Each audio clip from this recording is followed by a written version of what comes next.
Everyday English Podcast by English Talking Today.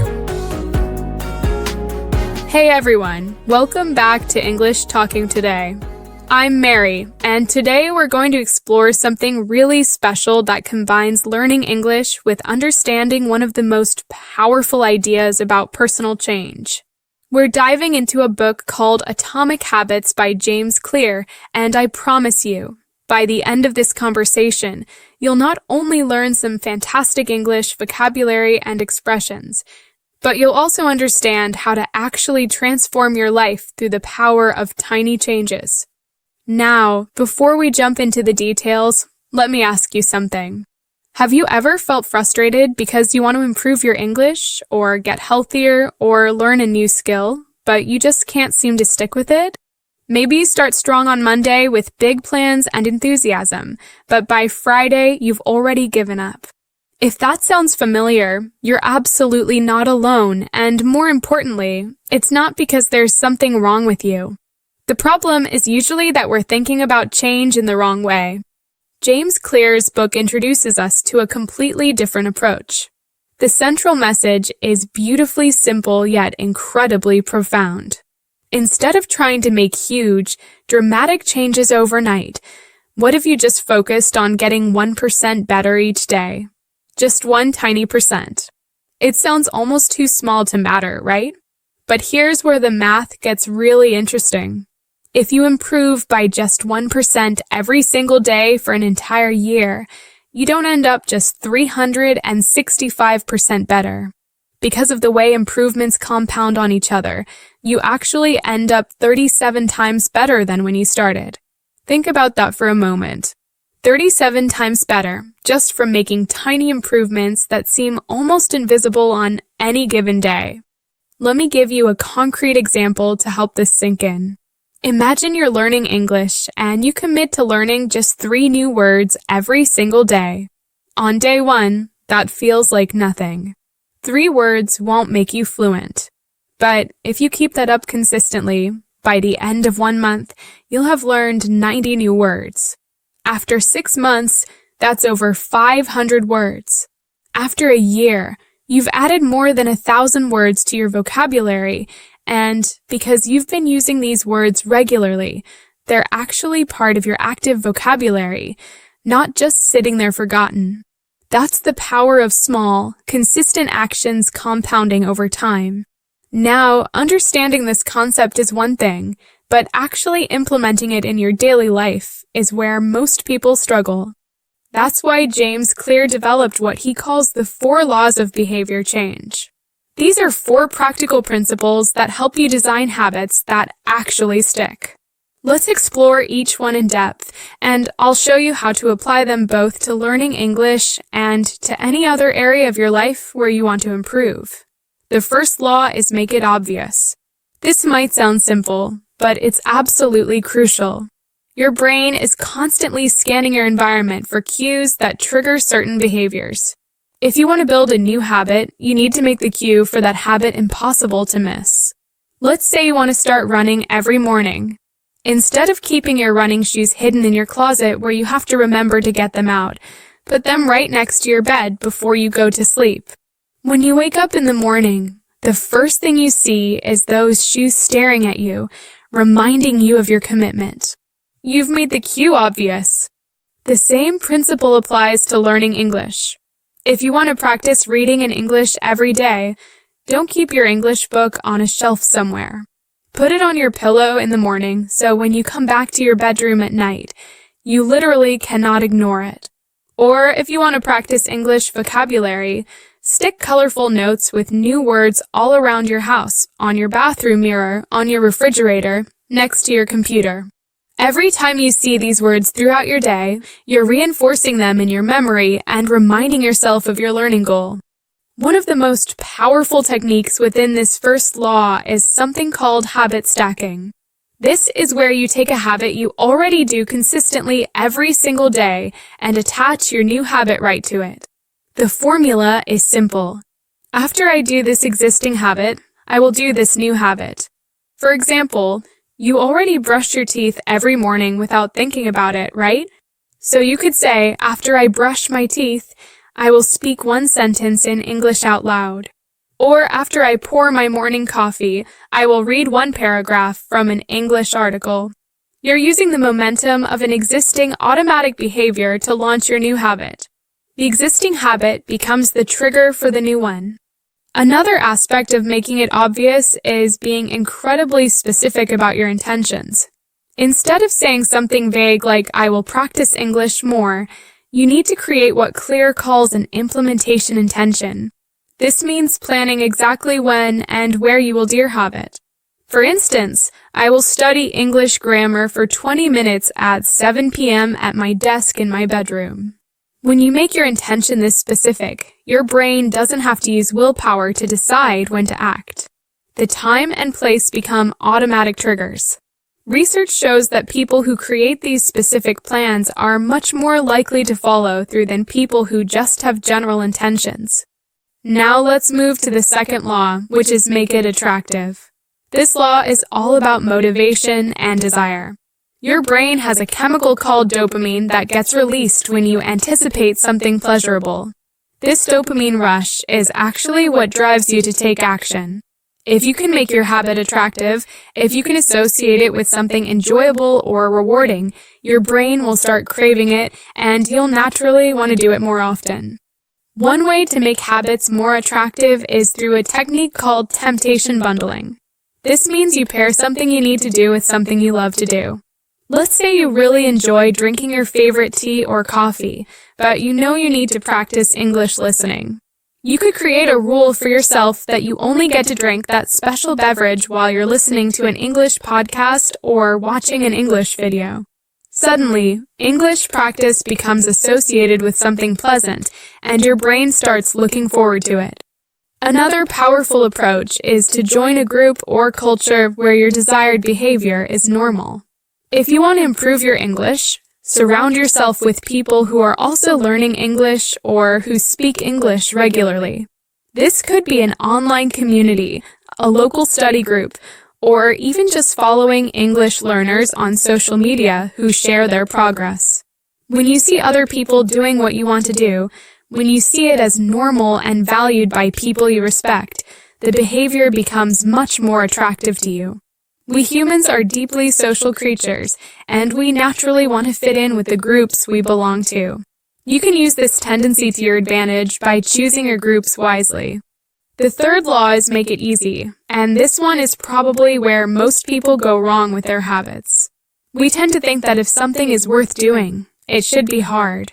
We set these ambitious goals and then feel bad about ourselves when we can't maintain the intensity. But James Clear introduces something called the 2-minute rule, which completely flips this thinking on its head. The rule says that when you start a new habit, it should take less than 2 minutes to do. Not 20 minutes, not an hour, just 2 minutes. This sounds almost ridiculously simple, and that's exactly the point. If you want to start a habit of reading English books every day, your 2-minute version would be to read just 1 page. If you want to exercise regularly, your 2-minute version might be to put on your workout clothes or do just 2 push-ups. If you want to meditate, sit quietly for 2 minutes. The goal here is not to do something impressive. The goal is to establish the habit, to show up consistently, to prove to yourself that you're the kind of person who does this thing.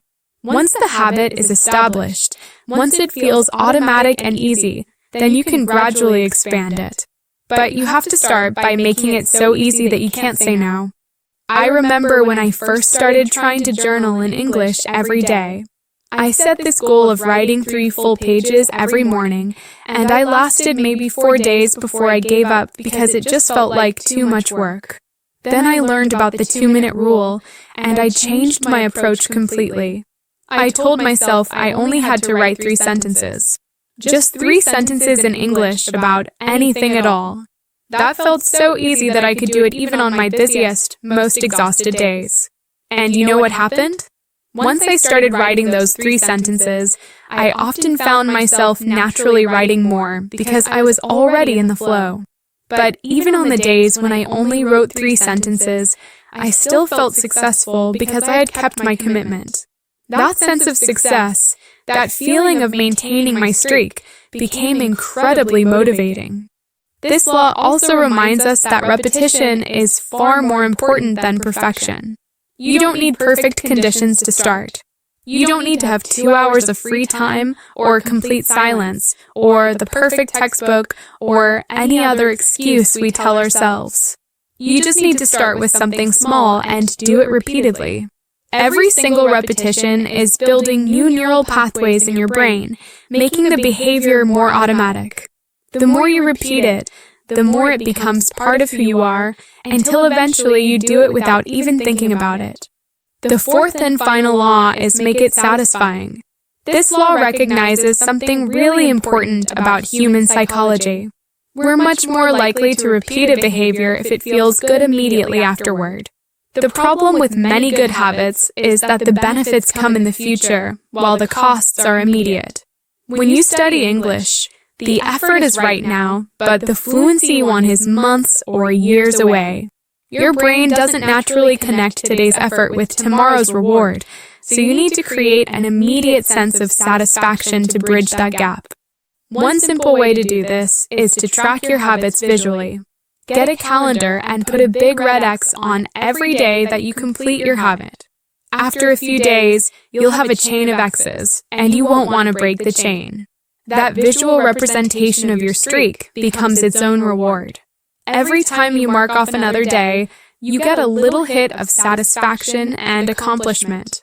You can do this with a wall calendar, a habit tracking app, or even just a simple notebook. The key is making your progress visible and celebrating each small win. James Clear also shares a crucial principle he calls never miss twice. We're all human, and life happens. There will be days when you can't do your habit, when circumstances get in the way, when you're sick or overwhelmed or traveling. That's okay. Missing one day doesn't ruin your progress. But what does ruin your progress is missing 2 days in a row, because that's when it stops being an exception and starts becoming a new pattern. So the rule is simple. If you miss one day, make absolutely sure you get back to it the very next day. Don't let one missed day turn into 2, and definitely don't let it turn into a week or a month. This removes the all-or-nothing thinking that causes so many people to quit entirely just because they had one bad day. Another important part of this law is learning to be kind to yourself when things don't go perfectly. Many people beat themselves up when they make mistakes or miss a day, thinking that harsh self-criticism will motivate them to do better. But research shows the opposite is actually true. When you're harsh with yourself, you feel bad, and when you feel bad, you're less motivated to try again. Instead, treat yourself like you would treat a good friend who's trying to improve. Acknowledge the mistake without judgment, learn from it if there's something to learn, and then simply move forward. This compassionate approach is much more effective for long-term change. Now, beyond these 4 laws, there are some other concepts from Atomic Habits that are really worth understanding. One of the most powerful is the idea of identity-based habits. Most people approach change by focusing on outcomes. They say things like, I want to lose 20 pounds, or I want to speak fluent English, or I want to run a marathon. These are outcome goals, and while there's nothing wrong with having them, they're not the most effective way to create lasting change. James Clear suggests we should focus instead on identity, on who we want to become. The difference is subtle but profound. Instead of saying, I want to learn English, you say, I am an English learner. Instead of I want to get fit, you say, I am a healthy, active person. Instead of I want to write a book, you say, I am a writer. When you make this shift, every small action becomes a vote for that identity. Every day that you practice English, even for just 5 minutes, you're proving to yourself that you really are an English learner. You're reinforcing that identity with evidence. And the more evidence you accumulate, the stronger that identity becomes, until it's simply part of who you are. At that point, you don't need motivation or willpower anymore. You just do the thing because it's what people like you do. It's part of your identity. Another key concept is understanding the habit loop, which is the neurological pattern that governs every habit. Every habit follows the same basic structure. First, there's a cue, something that triggers your brain to initiate a behavior.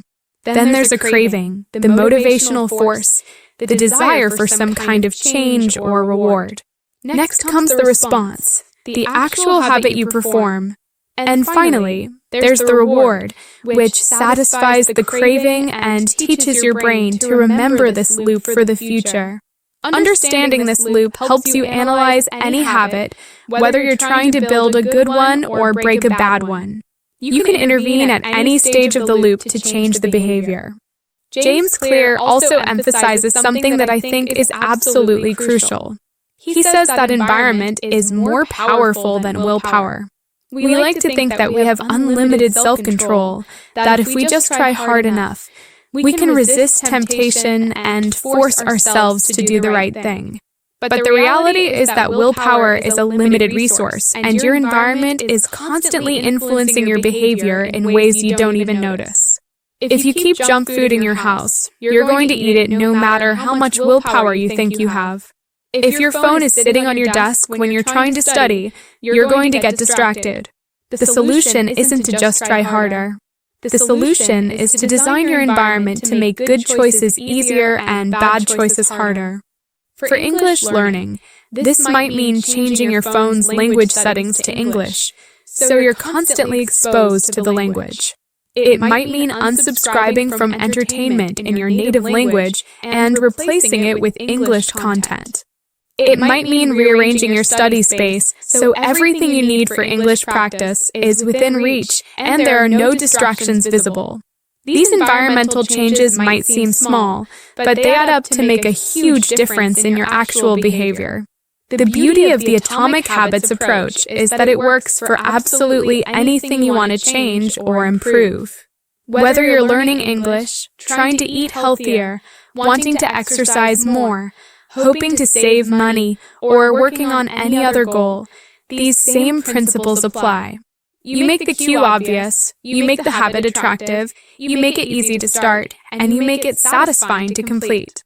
You focus on small improvements rather than dramatic overnight transformations. You build your identity through small, consistent actions rather than chasing distant outcomes. And here's what I love most about this philosophy. It's actually optimistic and empowering. So many approaches to change make you feel bad about yourself, like you're broken and need to be fixed through massive effort and suffering. But Atomic Habits says you don't need to be superhuman. You don't need perfect discipline or unlimited motivation. You just need to understand how habits work and design your systems accordingly. You just need to get 1% better, one small choice at a time, trusting that those tiny improvements will compound into remarkable results. So here's my challenge to you as we wrap up today. Don't try to overhaul your entire life starting tomorrow. Don't set some huge, intimidating goal that you'll abandon by next week. Instead, pick one tiny habit related to your English learning, something so small it takes less than 2 minutes. Maybe it's reading one paragraph in English every morning. Maybe it's learning 3 new words every day. Maybe it's speaking one sentence out loud in English after you brushed your teeth. Whatever it is, make it obvious, make it attractive, make it easy, and track it so it's satisfying. Do that one tiny thing consistently and watch what happens over time. I think you'll be amazed at how those small changes compound into significant growth. Thank you so much for joining me today on English Talking Today. I hope this exploration of atomic habits has given you not just English practice, but also practical tools you can use to improve any area of your life. Remember, you don't need to be great to start, but you do need to start to be great. I'll see you next time, and until then, keep learning, keep growing, and remember that every small step forward is worth celebrating.